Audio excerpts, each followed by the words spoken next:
Good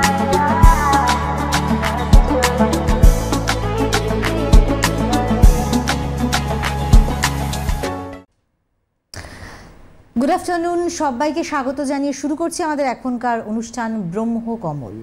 ব্রহ্মকমল unit of doctor plus, যা কিন্তু আপনাদের কাছে তুলে দিতে পারে প্রিমিয়াম কোয়ালিটির আয়ুর্বেদিক চিকিৎসা পদ্ধতি। আসলে আয়ুর্বেদ একটা বহু প্রাচীন চিকিৎসা পদ্ধতি।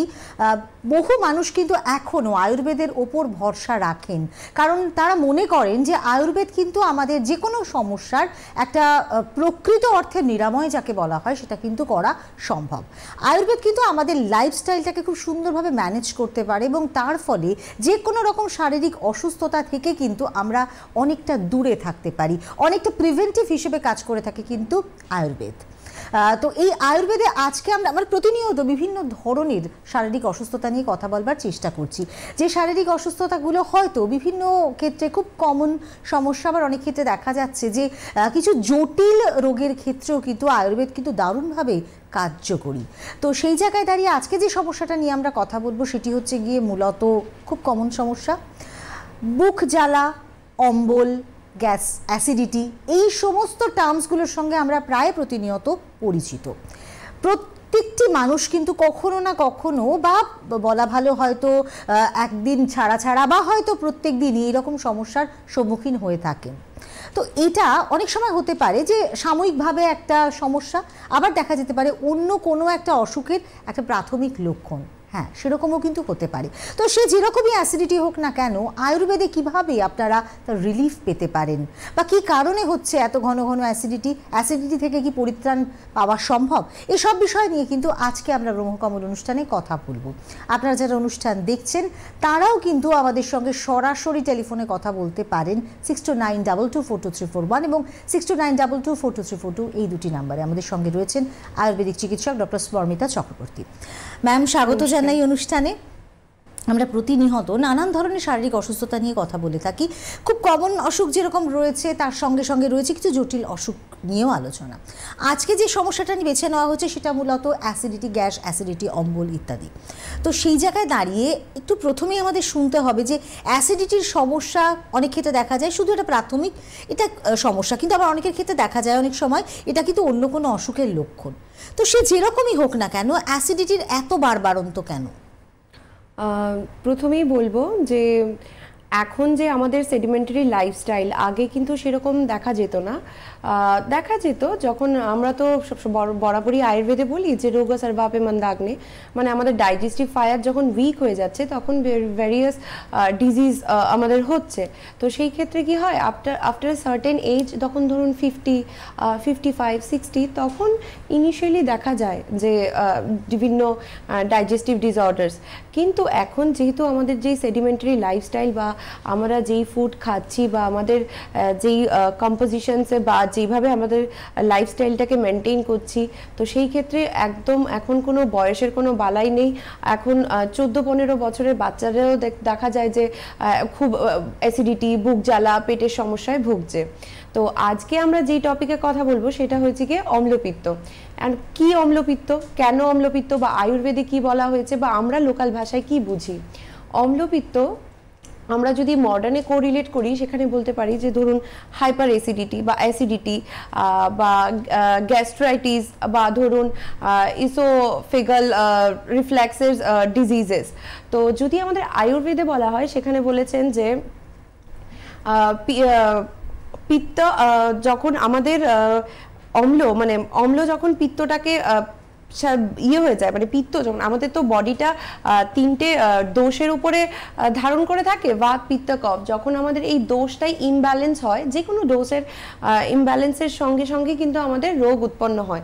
এইবার যেহেতু আমাদের জাঠরাগ্নি বা অগ্নি কমপ্লিটলি, মানে সেটা কিন্তু পিত্ত থেকে, অম্লপিত্ত বা যত সমস্যা আছে সেগুলো কিন্তু পিত্ত যখন আমাদের ইমব্যালেন্স হয়ে যাচ্ছে, যখন ধরুন পিত্ত বিদগ্ধ হয়ে যাচ্ছে, মানে পিত্তটা যখন বেড়ে যাচ্ছে, তখন আমরা বিভিন্ন সমস্যায় ভুগি। এবার যদি বলি যে কীরকম সমস্যা, বুক জ্বালা করা, পেট ভার হয়ে থাকা, মাথা ভার হয়ে থাকা, মাথা ব্যথা করা, আমাদের নাভির একটু উপরে এপিগ্যাস্ট্রিক পেইন হওয়া, তারপরে বমির ভাব করা। সেখানে অম্লপিত্তর আবার দুটো ভাগ আছে, মানে ঊর্ধ্ব অধ, মানে ওপরের দিকে বা নিচের দিকে। আচ্ছা, এই প্রসঙ্গে আমরা আসছি, তার আগে একজন বন্ধু রয়েছেন, একটু কথা বলুন। হ্যালো। হ্যালো, নমস্কার ম্যাম। নমস্কার, বলুন কে বলছেন? আমি মালদা থেকে বলছি। বলুন। বলছি ম্যাম, আমার বয়স হচ্ছে 30 বছর। আমার পেটের বাম দিকে, মানে না ডান দিকে, পেট থেকে নিচে, মানে বুক থেকে নিচের দিকে না মানে প্রচন্ড ব্যথা করে। আবার যদি গ্যাসের ট্যাবলেট যদি খাই 1-2 টাকা করে আবার ফেলে যায় জিনিসটা। বিগত কদিন ধরে সেই ব্যথাটা হচ্ছে? ব্যথাটা মানে 1 মাস থেকে। আমার ম্যাম গ্যাস্ট্রিক, মানে আমার পেটে গ্যাস্ট্রিক আলসার আছে। আচ্ছা, আপনি রিপোর্ট করিয়েছিলেন? হ্যাঁ, রিপোর্ট করিয়েছিলাম, তো আলসারের কথা বলেছিল, তো আমি ওষুধ খাচ্ছিলাম, তো মানে তারপর থেকে এখানে মানে ব্যথা হচ্ছে প্রচন্ড। আচ্ছা ঠিক আছে, আপনি স্ক্রিনে থাকুন, আমি বলছি। ধন্যবাদ টেলিফোন করার জন্য, আপনি শুনতে থাকুন ম্যাম কি বলছেন। এই যেটা আমি বলছিলাম, যে ইনিশিয়ালি যেটা ডিসকাস করছিলাম, যে অম্লপিত্ত, এখান থেকে ধীরে ধীরে কি হয়, এবার পিত্ত, আমরা একটু অ্যাসিডিটি হচ্ছে, আমরা একটা অ্যান্টাসিড খেয়ে নিচ্ছি, তাতে কি হচ্ছে, আমাদের পিত্তটাকে মানে ধামাচাপা দিয়ে রাখছি, তো তাতে কি হয়, আস্তে আস্তে পিত্তর যে ফাংশনিং সেটাই নষ্ট হয়ে যাচ্ছে। আস্তে আস্তে কি হয়, এই যে আলসার্স মানে ছালা হয়ে যাওয়া, মানে আমাদের স্টমাক বা ডাইজেস্টিভ বা এন্ডোক্রাইন সিস্টেমে কোথাও একটা ছালা পড়ে যাওয়া। তো সেই ক্ষেত্রে আমরা কি বলবো, হাতে যদি কোথাও আমাদের ছালা পড়ে, সেখানে আমরা কি দেব? সেখানে কি আমরা কোনো মশলা দেব, বা আমরা সেখানে কি কোনো মশলা বা যে জিনিসটায় জ্বলবে সেই জিনিসটা তো দেবো না। তো সেই ক্ষেত্রে ওনাকে বলবো যে আপনি একটু পিত্ত সমক আহার বিহার করুন, ঠিক আছে? যেই জিনিসগুলো, ধরুন চা, আপনি চাটাকে কমিয়ে আনুন, তারপর মশলা যেগুলো খাচ্ছেন সেগুলোকে একটু কমিয়ে আনুন, খুব স্পাইসি, খুব গরম খাবার একটু খাবেন না, পর্যাপ্ত পরিমাণে জল খান, খাবারের মধ্যে একটু পটল, একটু লাউ, এইসব জাতীয় জিনিস খান, একটু ঘোল খান, সেই ক্ষেত্রে অনেকটাই ফ্রুটফুল রেজাল্ট পাবেন। আর তারপরেও যদি এটা খুব ক্রনিক হয়ে যায়, আপনি তো বলছেন অনেকদিন ধরেই ভুগছেন, তো সেই ক্ষেত্রে আপনার রিপোর্টগুলো প্লিজ কাইন্ডলি একটু ওই হোয়াটসঅ্যাপ নাম্বারটায় একটু পাঠাবেন, তাহলে আমি একটা ঠিকঠাক কনক্লুশন বা ঠিকঠাক একটা পয়েন্ট অফ ভিউ দিতে পারবো। ধন্যবাদ টেলিফোন করার জন্য। আসলে ম্যাম বারবার করে কিন্তু বলেন যে এই যে ধরুন অম্লপিত্ত, বা আমরা যেটাকে সাধারণ ভাষায় গ্যাস অ্যাসিডিটির সমস্যা বলে থাকি, সেটার আয়ুর্বেদিক পরিভাষায় বলা হচ্ছে অম্লপিত্ত। এবং এই যে সমস্যাটা ক্রিয়েট হচ্ছে, তার তো বিভিন্ন রকম স্টেজেস রয়েছে, মানে হঠাৎ করে দুম করে কিন্তু অ্যাসিডিটি স্টার্ট হয়ে যায় না। আমাদের লাইফস্টাইল, আমাদের ফুড হ্যাবিটস ইত্যাদি নানান কারণে কিন্তু এই যে সমস্যাটা শরীরের মধ্যে বাড়তে থাকে, এবং তারপরে সেই জায়গা থেকে দাঁড়িয়ে কিন্তু অ্যাসিডিটির সমস্যাটা ডে বাই ডে ক্রমশ বাড়তে থাকে। এবং এই সমস্যাটা কিন্তু প্রত্যেকটি মানুষের কখনো না কখনো দেখা যায়। তো আজকে আমরা ডেফিনেটলি আলোচনা করবো, এবং প্রত্যেকটা মানুষের ক্ষেত্রে কিন্তু আলাদা আলাদাভাবে তাদের ফুড হ্যাবিটস রয়েছে, এবং তাদের প্রপারভাবে দেখার প্রয়োজনীয়তা রয়েছে, এবং চিকিৎসা বিশেষত আয়ুর্বেদের ক্ষেত্রে কিন্তু একেবারে আলাদা। তো সেই জায়গায় দাঁড়িয়ে কিন্তু প্রত্যেকটা মানুষ, যেরকম আপনার যে সমস্যাটা হয়েছে, আপনি যদি আপনার যদি কোনো মানে ছবি করা থাকে বা আলট্রাসাউন্ডের কোনো ছবি থাকে, সেগুলো নিয়ে যদি আপনি একবার যোগাযোগ করতে পারেন, তাহলে কিন্তু ম্যাম সঠিকভাবে বলে দেবে, এবং সঠিকভাবে প্রপার ডায়াগনোসিসের ফলে কিন্তু আপনি আয়ুর্বেদের এই যে ট্রিটমেন্টের প্রসিডিউরের মধ্যে দিয়ে গেলে আপনি ভালো থাকবেন। তো ম্যাম যে বিষয়টা নিয়ে আমরা কথা বলছিলাম, অম্লপিত্তের কথা আপনি বলছিলেন, এবং সেখানে দাঁড়িয়ে বিভিন্ন রকমভাবে সেটাকে ডায়াগনোস করা হচ্ছে, তো সেক্ষেত্রে পরবর্তী ক্ষেত্রে কি করণীয়? প্রথম যদি আমাদের ইনিশিয়ালি 1 দিন বা 2 দিন যদি এরকম হয় যে আমাদের খুব অ্যাসিডিটি হচ্ছে, পেট ভার হয়ে যাচ্ছে, সেই ক্ষেত্রে যদি আমরা অ্যান্টাসিড খাচ্ছি, রিলিফ হয়ে যাচ্ছে, সেখানে খুব একটা ক্রনিক নয়। কিন্তু আমার জিনিসটা কনসার্ন থাকতে হবে কি, পর রেগুলার যদি আমার সেরকম হতে হয়, বা আমি যদি অ্যান্টাসিডের উপরে আমি ডিপেন্ডেন্ট হয়ে যাচ্ছি, তখন কিন্তু জিনিসটা ভীষণ ভাবার বিষয়। তো সেই ক্ষেত্রে আপনাকে খাবার, ফুড হ্যাবিটটা ঠিক করতে হবে, কখন খাবার খাবো সেই জিনিসটা আমাদেরকে কিন্তু ভেবে চিনতে তারপরে খাবারটা খেতে হবে। আমাদের যে পিত্ত, মানে পিত্ত জিনিসটা যখন বিদগ্ধ হয়ে যাচ্ছে, তখনই জিনিসগুলো হচ্ছে। তো সেই ক্ষেত্রে আমাদের খাবারটা তখনই খেতে হবে যখন আমাদের পূর্বের খাবারটা যখন ঠিকঠাক হজম হয়ে গেছে বা পাচন হয়ে গেছে, তারপরে আমরা পরের খাবারটা খাবো, ঠিক আছে? তো তারপর যখন আমরা খাবারটা খাচ্ছি, তখন ধরুন আমাদের অগ্নির সাথে আমাদের সানলাইটের কিন্তু একটা রিলেশন আছে। মানে আমরা যদি আমাদের লাঞ্চটা বা ডিনারটা বা যে হেভি মিলটা, সেটা যদি আমরা দুপুর 12টা থেকে 12:30টার মধ্যে করে নিতে পারি, তখন কি হয়, একটা টাইম, মানে অগ্নিতে পিত্তটা টাইম পায় 2 থেকে 2.5 ঘন্টা প্রপার ডাইজেশন হওয়ার জন্য। তার থেকে হয়েছে কি, তারপর একটা অ্যালকোহলিজম, সেখান থেকে আপনাদেরকে ফিরে আসতে হবে। ক্রনিক স্মোকিং, তারপরে আরও বিভিন্ন ডিজিজের কন্টিনিউ মেডিকেশনস থেকে ড্রাগস থেকেও হতে পারে। তো সেই জায়গায় যে ট্রিগারিং ফ্যাক্টর যেটা আছে বা আমরা যেটা বলি নিদান পরিবর্জন, মানে যেই জিনিসটা থেকে ট্রিগার হচ্ছে সেই জিনিসটাকে আমাদেরকে অ্যাভয়েড করতে হবে। এক্স্যাক্টলি তাই। বন্ধু রয়েছেন আরো একজন। হ্যালো। হ্যাঁ হ্যালো। নমস্কার, কে বলছেন? নমস্কার। হ্যালো নমস্কার। হ্যালো, আমরা শুনতে পাচ্ছি, বলুন কে বলছেন আপনি? হ্যাঁ আমি আদ্রা থেকে বলছি, পুরুলিয়া ডিস্ট্রিক্ট। বলুন বলুন। হ্যাঁ বলছি যে আমার ওই অম্বলটা হলে গলাটা জ্বলে যায়, বুকটা জ্বলে যায়। হ্যাঁ, আর খালি পায়খানার বেগ আসে। আচ্ছা, আর কোন আমি ম্যাম বলুন কি করব? অবশ্যই আমি ম্যাম কি করব, আমি মানে খুবই চিন্তিত রয়েছি। আমি একাই থাকি, আমার হাজবেন্ড সেই 1 বছর হলো চলে গেছে, তাই আমার শরীরের অবস্থা খুবই খারাপ। আমি বুঝতে পেরেছি। আচ্ছা, আপনি কি চা খান? চা খান? হ্যাঁ চা খাই। হ্যাঁ হ্যাঁ। কয়বার চা খাওয়া হয়? হ্যাঁ হ্যাঁ। কবার চা খান? হ্যাঁ চা আমি একবারই খাই। কখন খাচ্ছেন? অতিরিক্ত পরিমাণেই খাই। তাহলে তো আপনি একবার বলছেন আবার বলছেন অতিরিক্ত পরিমাণে খাই। ঠিক আছে। আচ্ছা, আপনি কোথা থেকে ফোন করছেন? আমি আদ্রা পুরুলিয়া থেকে করছি। আচ্ছা, পুরুলিয়া থেকে করছেন ফোন। ওকে, ঠিক আছে মা, আপনি স্ক্রিনে থাকুন, আমি বলছি। ধন্যবাদ। আচ্ছা, আর একজন বন্ধু আছেন সঙ্গে, একটু কথা বলে দিই। Hello hello. হ্যালো নমস্কার, কে বলছেন? আমি ঝুমা ঘোষ বলছি। একটু জোরে বলুন।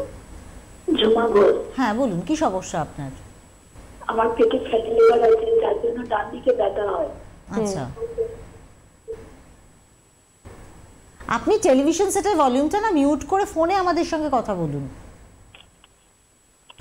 ঠিক আছে। হ্যাঁ বলুন এবারে। ফ্যাটি লিভার বললেন তো? হ্যাঁ। আচ্ছা, ফ্যাটি লিভার, তার জন্য কি হচ্ছে?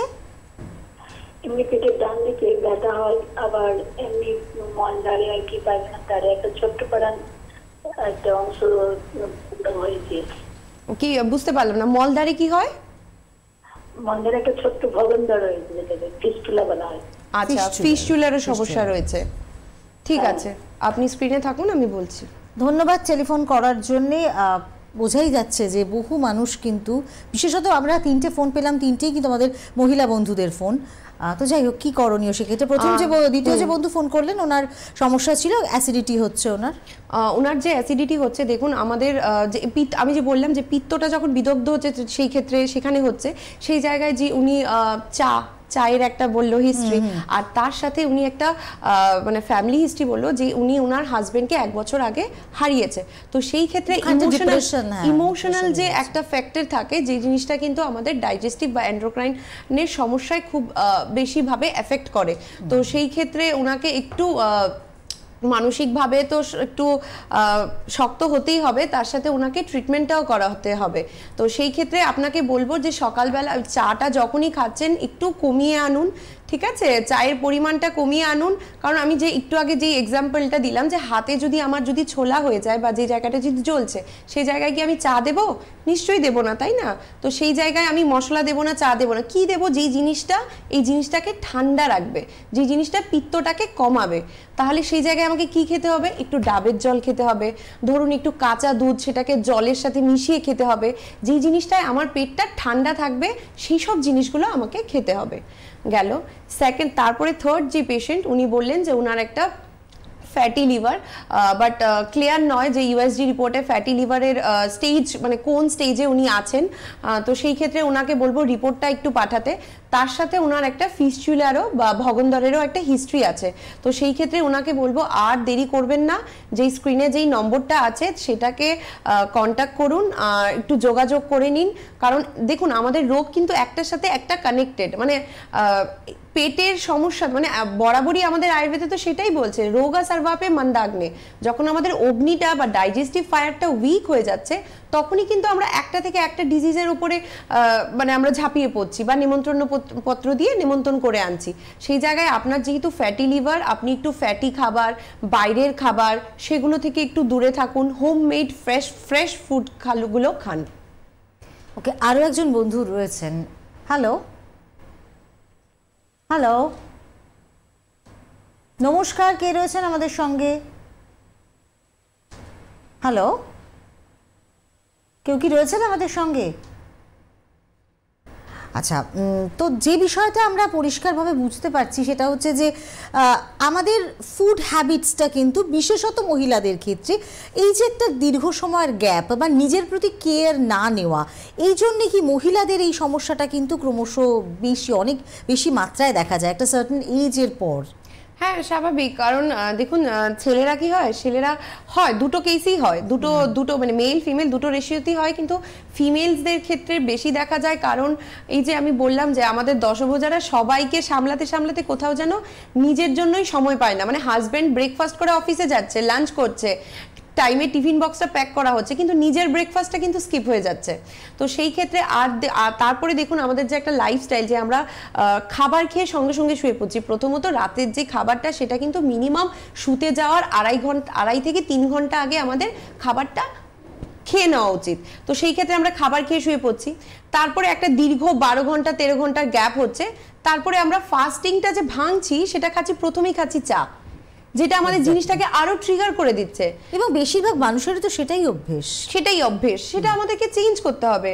সকালবেলা যখন আমরা ঘুম থেকে উঠছি আমরা একটু হালকা কুসুম গরম জল খাবো, যে আমাদের প্রপার আয়ুর্বেদে যেটা বলা আছে দিনচর্যা, সেটা কিন্তু মেনটেন করলে যে আমাদের আস্তে ধীরে ধীরে কি হয় যে কলিলিথিয়াসিসের সমস্যা বা গ্যাস্ট্রাইটিসের সমস্যা বা ধরুন আলসারসের সমস্যা, পেপটিক আলসার, ডিউডেনাল আলসার, সেগুলো ক্ষেত্রে কিন্তু আমাদেরকে আর এগোতেই হচ্ছে না। ঠিক তাই। আর একজন বন্ধু রয়েছেন সঙ্গে। হ্যালো। হ্যালো, নমস্কার, কে বলছেন? আমি সোনারপুর থেকে রেখা ঘোষ বলছি। বলুন। আমি চা খাই সেটাতেই গ্যাস হয়ে যায়। বিগত কদিন ধরে এরকম গ্যাস হয়ে যাচ্ছে? যেটাই খাই, সকালে উঠে চা খাই। না না, আমি বলতে চাইছি কত বছর বা কত মাস বা কত সপ্তাহ ধরে আপনার? বছর আমার মোটামুটি ধরুন 15-16 বছর একই প্রবলেম দেখাচ্ছে। আপনার বর্তমান বয়স কত? বর্তমান বয়স কত আপনার? বর্তমান বয়স 53। আচ্ছা, ওকে। আপনি কি বিগত এই যে 15 বছর ধরে ভুগছেন, তখন বিগত 15 বছর ধরেই কি আপনি সকালবেলা ঘুম থেকে উঠেই কি একটা গ্যাসের ওষুধ খেতে হচ্ছে?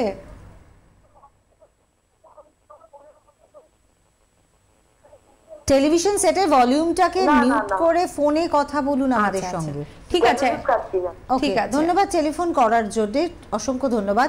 আসলে কি হয়, এই যে মানে অ্যান্টাসিড খাওয়াটা না মুড়ি মুড়কির মতো, এবং উইদাউট ডক্টরস প্রেসক্রিপশন কিন্তু মানুষের পেইন কিলারের মতো কিন্তু এই যে ধরনের অ্যান্টাসিডগুলো তারা কিন্তু খেয়ে নেন, এবং বারবার করে মানা করা হয় সকলকেই যে এই ওষুধগুলো কিন্তু উইদাউট ডক্টরস পারমিশন খাবেন না, কিন্তু সবাই খান, এবং তার ফলে কিন্তু তার ফলটা অনেকটাই খুব খারাপ হয়ে থাকে অনেক ক্ষেত্রেই। তো সেক্ষেত্রে দাঁড়িয়ে ওনার কি করণীয়? দেখুন, 15 বছর ধরে ভুগছেন, মানে 1 বছর 2 বছর 6 মাস সপ্তাহখানিক নয়, যেটা আমি প্রথমেই বললাম, যদি একদিন দুদিন সমস্যা হচ্ছে সেটা আমার খাওয়া দাওয়া এদিক সেদিক একদিন হতেই পারে, কিন্তু সেই ক্ষেত্রে যদি আমার 15 বছর ধরে কন্টিনিউয়াস মানে যা খাচ্ছি তাতেই গ্যাস হয়ে যাচ্ছে, মানে কি আমার ডাইজেস্টিভ ফায়ারটাই উইক হয়ে গেছে, মানে আমি যা খাচ্ছি তাতেই আমার পাচন হচ্ছে না ঠিকঠাক মতো। তার জন্য আপনি যখন খিদে পাবে তখনই খাবারটা খাবেন, মানে শুধু সময় হয়ে গেছে বলে আমাকে খাবারটা খেতে হবে সেরকম কিন্তু নয়। আর যখন খাবারটা খাচ্ছেন অল্প অল্প করে বারে বারে খাবেন, আর তার সাথে খাবারের সঙ্গে কখনো ঠান্ডা জল খাবেন না। জল খাচ্ছি খাবার খাচ্ছি দুটো একসাথে কখনোই খাবেন না। আমাদের ডাইজেস্টিভ ফায়ারটাকে কি করছে, আমরা খাবার খাচ্ছি সাথে যখন জলটা খাচ্ছি, জলটা দিয়ে কি করছে, আগুনের মধ্যে ঢেলে জলটাকে নিউট্রালাইজ করে দিচ্ছি, সেটা করবেন না। ঠিক আছে, খাবারের কিছু ঘন্টা 1/2 ঘন্টা পরে জল খাবেন বা খাবারের 1/2 ঘন্টা আগে জল খাবেন, সেগুলো তো ইনিশিয়ালির জন্য, কিন্তু তারপরে যদি আপনার সমস্যা ক্রমাগত চলেই যাচ্ছে তখন কিন্তু আমাদের হেল্পলাইন নম্বরে একটু যোগাযোগ করতে হবে, প্রপার ডায়াগনোসিস করে প্রপার ট্রিটমেন্ট করতে হবে, কারণ 15 বছর ধরে আপনি ভুগছেন, সেই ক্ষেত্রে দেখতে হবে। Exactly, for the long time ধরে যারা এই অ্যাসিডিটির সমস্যায় ভুগছেন তাদের কিন্তু ইমিডিয়েটলি চিকিৎসা করানো প্রয়োজন, কারণ অ্যাসিডিটির সমস্যাটাকে না অনেকে ইগনোর করেন। বন্ধু রয়েছেন সঙ্গে। হ্যালো, হ্যালো, নমস্কার, কে রয়েছেন সঙ্গে? হ্যালো, আমরা কিন্তু বন্ধুর আওয়াজ শুনতে পাচ্ছি না। যাই হোক, যারা দীর্ঘদিন ধরে এই মানে অ্যাসিডিটির সমস্যায় ভুগছেন তাদের ক্ষেত্রে কিন্তু চিকিৎসকের পরামর্শ নেওয়াটা খুবই প্রয়োজন, তাই না ম্যাম? কারণ এই অ্যাসিডিটির সমস্যাটা এমন একটা সমস্যা, খুব মানে ইজিলি এটাকে কিন্তু সবাই ইগনোর করে থাকেন। তো চিকিৎসকের কাছে অবশ্যই আসতে হবে সঠিক সময়, তাহলে কিন্তু আমরা নিরাময় করতে পারবো নিজেদের এই অ্যাসিডিটির সমস্যাকে। বন্ধু রয়েছেন, হ্যালো হ্যালো হ্যালো, হ্যাঁ, কে রয়েছেন বলুন। বলছি যা খায় অম্বল হয়ে যায়। কতদিন ধরে হ্যাঁ, বলছি যা খায় অম্বল অ্যাসিড হয়ে যায়। বুঝতে পারছি। তারপর কতদিন ধরে এরকম হচ্ছে? মানে 10-12 বছর। ও বাবা। সকালে খাবারটা কখন খাচ্ছেন? সকালে চা মুড়ি খাই, দুপুরে ভাত খাই। সেটাই তো, আপনাকে আগে চাটা বন্ধ করতে হবে। সকালে খালি পেটে চাটা খেলেই তো অ্যাসিডিটি অম্বল শুরু হবে। আপনি তো সকালে শুরুটাই করছেন চা দিয়ে। চা একটা ক্যাফেন, যেটা আপনার পিত্তটাকে বাড়াচ্ছে। আগে খাবার খাবেন, তারপরে চা খাবেন। বাকি আপনি স্ক্রিনে থাকুন, আমি বলছি কি করতে হবে। আসলে আমাদের যে দিন যাপনের পদ্ধতিতে কিন্তু অনেক ভুল আমরা করি, যেগুলো আমাদের করে দীর্ঘদিন করে যাওয়ার ফলে কিন্তু তার ফলটা আমাদেরকেই ভোগ করতে হয়। এই যে 15 বছরের হিস্ট্রি বললো, উনি কিন্তু 15-20 বছর ধরে এই একইভাবে সকালবেলা ঘুম থেকে উঠে খালি পেটে দুধের চা খাচ্ছেন, চার সাথে বিস্কিট খাচ্ছেন, এত ঘন্টা ফাস্টিং এর পরে। তো সেই ক্ষেত্রে অনেকেই হয়তো বলবেন যে আমি দুধ চা খাচ্ছি না, আমি র চা খাচ্ছি উইদাউট সুগার। উইদাউট সুগার, ক্যাফেনটাকে একটু অ্যাভয়েডই করুন। সেটা তো আমাদের পিত্তটা বাড়াচ্ছে। আমরা সকালবেলা একটু পর্যাপ্ত পরিমাণে খাবারটা খাই, তারপরে আমরা খাচ্ছি, তাতে সমস্যা নেই। কিন্তু প্রথমেই কোনো ক্যাফেন বা এরকম যে জিনিসটা আমার পিত্তটা বাড়াচ্ছে, অলরেডি আমি গ্যাস্ট্রাইটিস বা অ্যাসিডিটির সমস্যায় ভুগছি, সেই ক্ষেত্রে কিন্তু জিনিসটা অ্যাভয়েড করা দরকার।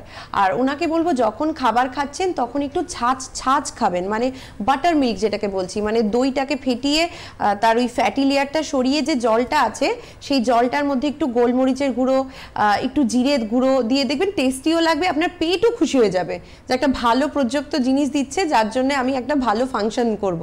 আচ্ছা, দই তো অনেকে, যাদের অ্যাসিডিটির সমস্যা রয়েছে, দইটা তো অনেকের ক্ষেত্রে স্যুট করে না। না, সেই জন্য তো বললাম যে বাটার মিল্ক, সেটা কিন্তু ঘোল, যেটা আমাদেরকে বলছে তক্র, সেটা ডিফারেন্ট প্রপার্টিজ। দই খেতে আমি বলছি না, দইটাকে ফেটিয়ে তার যে বাটারটা বা স্লাইমি জিনিসটা বা ফ্যাটি জিনিসটা, সেটাকে সরিয়ে যেই ঘোলের নিচের জিনিসটা আছে, মানে সেইটাকে তক্র বলছি। এটা সাধারণ মানুষ তৈরি করতে পারবেন? হ্যাঁ, নিশ্চয়ই পারবে। ওকে, তো এই বিষয়গুলো কিন্তু অবশ্যই আপনারা নোট ডাউন করে রাখবেন। আর যারা চাইছেন যোগাযোগ করতে ব্রহ্মকমলে অবশ্যই আয়ুর্বেদিক ট্রিটমেন্ট নেওয়ার জন্য, আমি তাদের জন্য বলবো হেল্পলাইন নাম্বারগুলো কিন্তু স্ক্রিনেও আপনারা দেখতে পাচ্ছেন, তার সঙ্গে আপনারা নোট ডাউন করে নিতে পারেন। 6289901791 এটি একটি নাম্বার, আরও একটি নাম্বার হচ্ছে 9147139402 এবং 9674749031। এই তিনটে রয়েছে হেল্পলাইন নাম্বার। আপনারা যারা চাইছেন যোগাযোগ করতে, অবশ্যই যোগাযোগ করতে পারেন। প্রিমিয়াম কোয়ালিটির আয়ুর্বেদিক ট্রিটমেন্ট কিন্তু আপনারা পাবেন ব্রহ্মকমলে। নানান ধরনের ট্রিটমেন্ট এখানে অ্যাভেলেবেল রয়েছে, সুতরাং ডিটেলসে জানতে গেলে কিন্তু আপনারা অবশ্যই হেল্পলাইন নাম্বারে যোগাযোগ করবেন। আর আরও একটা ভালো খবর, সেটা হচ্ছে ব্রহ্মকমল কিন্তু আপনাদের পরিষেবা দেওয়ার জন্য পৌঁছে যাচ্ছে বিভিন্ন প্রান্তে। সুতরাং আপনারা বিভিন্ন প্রান্তে যারা রয়েছেন, চাইছেন ব্রহ্মকমলের হাত ধরে আয়ুর্বেদিক ট্রিটমেন্টের মাধ্যমে ভালো থাকতে, তারা অবশ্যই কবে কোথায় ব্রহ্মকমল কোথায় পৌঁছে যাচ্ছে আপনারা সেটা জানবার জন্য কিন্তু হেল্পলাইন নাম্বারে ফোন করে নিতে পারেন প্রয়োজনীয় যাবতীয় কোয়ারিজের জন্য। আর একটা কথা বলি, এই যে দীর্ঘদিন ধরে, ফর দ্য লং টাইম, মানে 10 বছর 15 বছর তার থেকেও বেশি দীর্ঘদিন ধরে একটা অ্যাসিডিটির সমস্যা, সেই সমস্যা থাকতে থাকতে কি একটা আলসার ফর্ম করতে পারে? আলসার শুনলেই তো আমরা ভয় পেয়ে যাই, তাহলে সেটা কি কোনো মারাত্মক? আমরা কি ভালো হতে পারবো? এরকম একটা বিষয়। হ্যাঁ, দেখুন, দীর্ঘদিন সেটাই তো বললাম যে আমাদের ইনিশিয়ালি মানে নিদানটাকে যদি আমরা পরিবর্জন করি, তাহলে কিন্তু আর ক্রনিকের দিকেই যাচ্ছি না। তবে হ্যাঁ, যদি আমরা একটা জিনিস সেটাকে আমরা সারাচ্ছি না, উল্টো একটা ঘা হয়েছে আমার হাতে, সেখানে আমি চা দিয়ে যাচ্ছি, সেখানে আমি মশলা জাতীয় খাবার, ফ্যাটি খাবার দিয়ে যাচ্ছি, সেই ঘাটা তো আরও বাড়ছে। তো দিন দিন তো সেটা আরও ক্রনিকের দিকে, ক্রনিক থেকে ক্রনিক সিভিয়ার দিকে টার্ন করছে। তো সেই ক্ষেত্রে কিন্তু আমাদের ইনিশিয়ালি আমি যেটা বললাম যে প্রথম একদিন দুদিন যদি অ্যাসিডিটি ওরকম সমস্যা হয়, সেটা ঠিক আছে, নিয়ে হয়ে যায়। কিন্তু দীর্ঘদিন আমি যেটা বললাম যে একইভাবে রোজ রোজ আমার গ্যাস হয়ে যাচ্ছে, রোজ রোজ অ্যাসিডিটি হয়েছে, আমি সামান্য খাবার খাচ্ছি তাতেও হয়ে যাচ্ছে, সেটা কিন্তু ভাবার বিষয়। এক্স্যাক্টলি, তার মানে কারো ক্ষেত্রে সমস্যাটা অ্যাকিউট থাকে, কারো ক্ষেত্রে ক্রনিক থাকে। এই যে ক্রনিক হয়ে গেলে পর কিন্তু তখন সেটাকে নিরাময় করা সম্ভব। যখনই আপনি দেখছেন যে আপনার হয়তো 2 দিন 3 দিন ছাড়া ছাড়া এরকম একটা অ্যাসিডিটির সমস্যা হচ্ছে, তাহলে অবশ্যই ভাববেন যে আপনাকে চিকিৎসকের পরামর্শ নিতে হবে। আর একটা কথা যেটা আমরা বলছিলাম সেটা হচ্ছে যে একটা অ্যাসিডিটির সমস্যা হতে পারে আমার লাইফস্টাইলের জন্য, আমার ফুড হ্যাবিটসের জন্য আমার হতেই পারে, কিন্তু এটা তো অন্য কোনো রোগের লক্ষণও হতে পারে। সেটা কি ধরনের রোগের লক্ষণ হতে পারে? দেখুন, যখন আমাদের অ্যাসিডিটি হচ্ছে মানে কি আমাদের পিত্ত মানে অম্লপিত্ততে কি হয় মানে পিত্তটা বেড়ে যাচ্ছে, তাহলে পিত্ত যখন ডিসব্যালেন্স হচ্ছে, এবার দীর্ঘদিন আমরা কোনো অ্যান্টাসিড খেয়ে যাচ্ছি, তাহলে পিত্তটাকে আমরা দাবিয়ে রাখছি, তাতে আস্তে আস্তে কলিলিথিয়াসিসের মতো ডিজিজ হতে পারে। তারপরে যখন আমাদের পিত্তর সাথে কি আমাদের স্কিনের রিলেশন আছে, যখন আমাদের পিত্তটা অতিরিক্ত বেড়ে যাচ্ছে তখন দেখবেন বিভিন্ন র্যাশ হয়ে যাওয়া, স্কিনের বিভিন্ন সিভিয়ার স্কিনের সমস্যা হয়ে যাওয়া, তার সাথে পেটের সমস্যা তো আছেই। মানে এগুলো আমার অ্যাসিডিটির সমস্যা দীর্ঘদিন ধরে থাকলে পর এগুলো আসতেই পারে, আমার স্কিনের সমস্যা আসতেই পারে। তো আয়ুর্বেদ কিভাবে আমাদের একটা, আপনি প্রথম কথা হচ্ছে যে বিভিন্নভাবে বললেন যে আমাদের ফুড হ্যাবিটসটাকে চেঞ্জ করতে হবে, আমাদের লাইফস্টাইলটাকে চেঞ্জ করতে হবে, তাহলে কিন্তু আমরা অ্যাসিডিটির মতো সমস্যা থেকে মুক্ত হতে পারবো। এছাড়া আমাদের আর কি কি বিষয় মাথায় রাখতে হবে, বা আয়ুর্বেদ আমাদের কি কি ভাবে ভালো রাখতে পারে এক্ষেত্রে অ্যাসিডিটির সমস্যা যাতে দীর্ঘদিনের রয়েছে? দেখুন, অ্যাসিডিটির সমস্যা বলুন বা অম্লপিত্ত, গ্যাস্ট্রাইটিস, হাইপারগ্যাস্ট্রাইটিস, যাই সমস্যা হোক, সেখানে কিন্তু আমাদের ফুড হ্যাবিট, আমাদের দিনচর্যা, সেটা কিন্তু মানে ভীষণ ইম্পর্টেন্ট, ভীষণ ক্রুশিয়াল। তো সেই ক্ষেত্রে কি হয়, ডায়েট চার্ট ফলো করতে হবে বললেই মানুষ ভাবে কি আমরা তো মধ্যবিত্ত, ডায়েট চার্ট কি ফলো করতে পারবো, এত এক্সপেন্সিভ, সেরকম কিছুই না। ডায়েট চার্ট মানে কি, সেখানে আপনার যেই খাবারটা খেয়ে আপনি ছোটবেলা থেকে বড় হয়েছেন, আপনার লোকালিটিতে যেই খাবারটা প্রডিউস হচ্ছে, ঠিক আছে, সেই খাবারগুলো আপনি খাবেন, সেই খাবারগুলোই ইনক্লুড করা হবে, কিন্তু কখন কতটা খাবেন, কিভাবে খাবেন, সেটা আমাদের সুপারভিশনের আন্ডারে। তারপর হয়েছে কি তার ট্রিটমেন্ট, বিভিন্ন রস ঔষধি, সেখানে অভিপাত্তিকার জন্য বিভিন্ন হার্বস, মিনারেলস, এখানে যে ধরনের ওষুধগুলো দেওয়া হয় সেটা ইনটেক করবার জন্য দেওয়া হয়, তাই তো? তার সাথে পঞ্চকর্মা থেরাপি, যখন আমাদের পিত্ত অতিরিক্ত বেড়ে যাচ্ছে, তো সেই ক্ষেত্রে আমাদের বিরেচন কর্মা মানে আমাদের মলের দ্বারা যেই টক্সিনসগুলো আছে সেগুলো বের করে আনা, বা বমন থেরাপি মানে ভমিটিং করিয়ে যেই টক্সিনসগুলো আছে সেটাকে বের করে আনা। এক্স্যাক্টলি। আর একজন বন্ধু আছেন, একটু কথা বলে নি ছোট্ট করে। হ্যালো, নমস্কার, বলুন কে বলছেন? বলছি যে আমার সমস্যা হচ্ছে আমার থাইরয়েডে হাইপোথাইরয়েড, দেখো। ওকে। হ্যাঁ, সাবক্লিনিক্যাল হাইপোথাইরয়েড ডাক্তার লিখেছেন। এখন আমি খুব রোগা হয়ে যাচ্ছি এবং একটু এনার্জি কম পাচ্ছি, আসতে গেলে মানে মনে হচ্ছে যেন আমি একটু জোর কম পাচ্ছি। হ্যাঁ, থাইরয়েডের পজিশন হচ্ছে 0.005। ওকে, তো সেক্ষেত্রে 0.033 ছিল, এখন হচ্ছে 0.005, অনেক কমে গেছে। এবং আমি আলট্রাসোনোগ্রাফি করেছি থাইরয়েডের, সেটাও নর্মাল আছে। হ্যাঁ, তারপরে আপনার 83, 84 গুলো করেছি, মোটামুটি সব ঠিক আছে। ওকে, ঠিক আছে, আপনি শুনতে থাকুন। ধন্যবাদ টেলিফোন করার জন্য। ম্যাম ছোট্ট করে বলে দিচ্ছেন আপনার কি করণীয়। দেখুন, থাইরয়েড আপনি এক্স্যাক্ট মানে একটা সময়ের জন্য আমরা জানতে পারলাম যে আপনি কত বছর ধরে ভুগছেন, বা কি মেডিকেশন খাচ্ছেন, বা কত পাওয়ারে খাচ্ছেন এখন, বা কতদিন দীর্ঘদিন ধরে আপনার মেডিকেশন চলছে। তো সেই ক্ষেত্রে আপনি বলবো যে আপনি একটু বাঁধাকপি, সয়াবিন, এইসব জাতীয় জিনিসগুলো একটু অ্যাভয়েড করুন, ঠিক আছে? একটু লিউকম ওয়াটার খান। আপনার বাউল মুভমেন্টটাও একটু জানার মানে দরকার ছিল যে আপনার বাউল মুভমেন্টটা কেমন হচ্ছে, বা অ্যাপেটাইট কীরকম আছে। তো সেই ক্ষেত্রে বলবো যে আপনি হেল্পলাইন নম্বরে একটু যোগাযোগ করে আপনার কমপ্লিট হিস্ট্রিটা আমাদেরকে একটু দিতে হবে। আয়ুর্বেদ চিকিৎসাটা যেহেতু একেবারে প্রত্যেকটি ব্যক্তি বিশেষের জন্য একেবারে আলাদা আলাদা রকমের ট্রিটমেন্ট প্রসিডিওর রয়েছে, তাই ইন্ডিভিজুয়ালি যোগাযোগ করবার অবশ্যই প্রয়োজনীয়তা রয়েছে। যারা চাইছেন যোগাযোগ করতে, যোগাযোগ করবেন 6289901791 এবং 9147139402 এবং 9674749031। এই 3টি নাম্বার হচ্ছে হেল্পলাইন নাম্বার, আপনারা অবশ্যই যোগাযোগ করবেন। আর অবশ্যই আমাদের প্রতিদিনের জীবনযাত্রায় কিছু পরিবর্তন প্রয়োজন আমাদের ফুড হ্যাবিটসেও। তো সেই সব কিছু যদি নিয়ন্ত্রণ করতে পারি তাহলে অ্যাসিডিটিকেও কিন্তু আমরা দূরে সরিয়ে রাখতে পারি। ম্যামকে অসংখ্য ধন্যবাদ আপনাদেরকেও আমাদের সঙ্গে থাকার জন্য। নমস্কার।